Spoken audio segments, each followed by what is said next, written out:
आप देख रहे हैं पीजी वर्ल्ड न्यूज। संत ज्ञानेश्वर स्वामी सदानंद जी परमहंस के परम विचार सत्य प्रधान मोक्ष सहित संपूर्णत्व वाला जीवन ही सच्चा धर्म है। जनवरी 2024 माघ मेला प्रयागराज।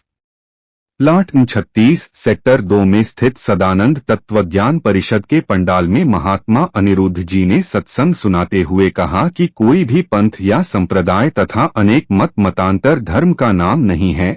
उसी तरह से कंठी माला पहनना, वस्त्र पहनना, टीका चंदन करना आदि धर्म नहीं है। दोष रहित सत्य प्रधान उन्मुक्त अमर जीवन पद्धति ही धर्म है। धर्म वह विधान का नाम है जिससे हमें बार बार के जन्म मरण के चक्कर से इस भव सागर से छुटकारा मिल जाता है।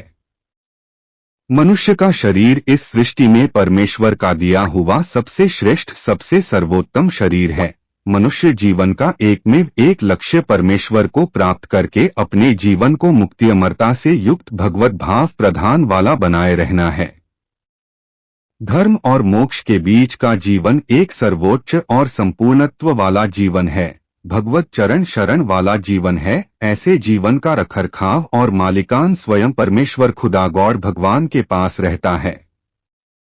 उन्होंने कहा कि जन समाज को ऐसा ही जीवन जीना चाहिए जिससे अमन चैन सुख शांति के साथ चारों तरफ खुशहाली वाला समाज कायम होगा। लेकिन वर्तमान में धर्म के नाम पर आडंबर ढोक पाखंड फैल गया है जिससे चारों तरफ अशांति व्याप्त हो रहा है। प्रयागराज से गौरव माथुर की खास रिपोर्ट। इतने धर्म ग्रंथ होने के बाद भी, इतने धर्म गुरु होने के बावजूद भी आज हमारे समाज के जो नए तबके के जो लोग हैं, बच्चे हैं, लड़के हैं, वो शायद धर्म के बारे में उतना नहीं जानते। बात तो करते हैं लेकिन जानते नहीं। तो इसके बारे में क्या कहें? धर्म को केवल भगवान ही जानता है। धर्म कोई टीका चंदन कंठी माला वेशभूषा का नाम नहीं। हमारे सदगुरुदेव जी संत ज्ञानेश्वर स्वामी सदानंद जी परमहंस जी महाराज जो कलियुगीन एकमेव एक तत्व ज्ञान के दाता पूर्णावतारी है ना, जो जिन्होंने अपने जीवन के 30 वर्ष तक समय को पूर्व निर्धारित करते हुए संसार शरीर जीवात्मा परमात्मा का दर्शन कराने का उद्घोष किया, ऐलान किया। किसी की क्षमता शक्ति सामर्थ्य है क्या? भगवान की स्थापित योगी की क्षमता है, नरेंद्र मोदी की क्षमता है? वो तो बेचारे उनको पुतला निमित्त खंड बना करके भगवान जी को ये दिखाना था जलवा, और बनाने वाला मूर्तिकार खुद कह रहा है भगवान जी बदल गए। बताइए, भगवान जी बदल गए। हमने जो बनाया वैसे तो है या नहीं है? बताइए। तो भगवान भगवान होता है भैया।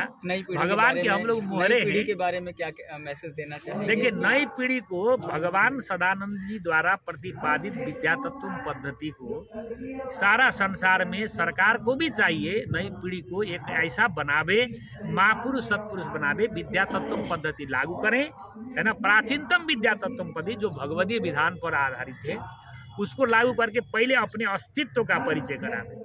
ये शरीर का नाम दीपक महात्मा है, महात्मा दीपक, है ना। और ये और पूरा परिचय क्या है? संत ज्ञानेश्वर स्वामी सदानंद जी परमहंस का शिष्य है ये, है ना। और भी कुछ परिचय दें क्या? नहीं, बस इतना परिचय।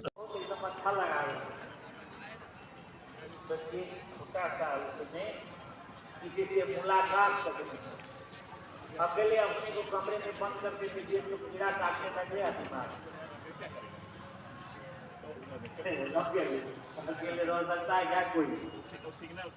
जगते हुए अकेले रहिए कमरे में।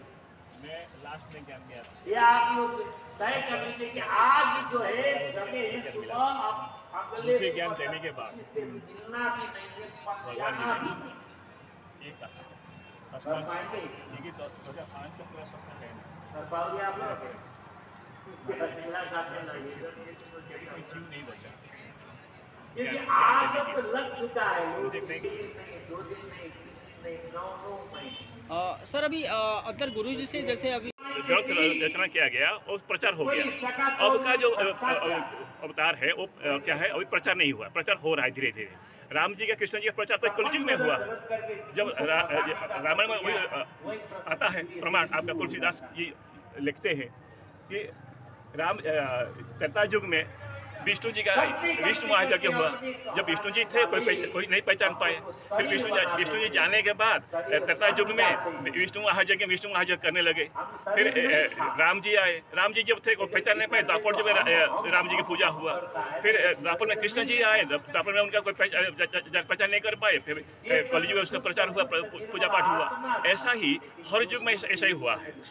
इस समय क्या लगता है आपको, माघ मेले में शायद सारे भक्तगण अयोध्या की तरफ रवाना हुए हैं, इसलिए शायद माघ मेले में भीड़ आपको कम दिखाई दे रही है या कोई और वजह है? नहीं, भीड़ इसलिए भीड़ जो है, जनता जो है भौतिक बात को ज़्यादा चाहता है। भगवान को जानकारी सच असत का जानकारी लेने के ज्ञान लेने के लिए उसके पास समय नहीं है। किसी को हम प्रचार करने भी जाते हैं, बताने के लिए जाते हैं अवतार के बारे में, तो लेकिन वो कहते हैं कि हमारे पास समय नहीं है। जबकि भगवान जी ने 24 घंटा और 3.5 हाथ का शरीर और 21,600 सांस सबको समान दिया है, लेकिन सब कह रहे हैं हमारे पास समय नहीं है। तो आपको भी 24 घंटा, हमारे को भी 24 घंटा, हम कहाँ उसको खर्च करेंगे, ये तो अपना निर्णय में। ठीक, आपका पूरा परिचय? महात्मा दिलेश्वरानंद जी।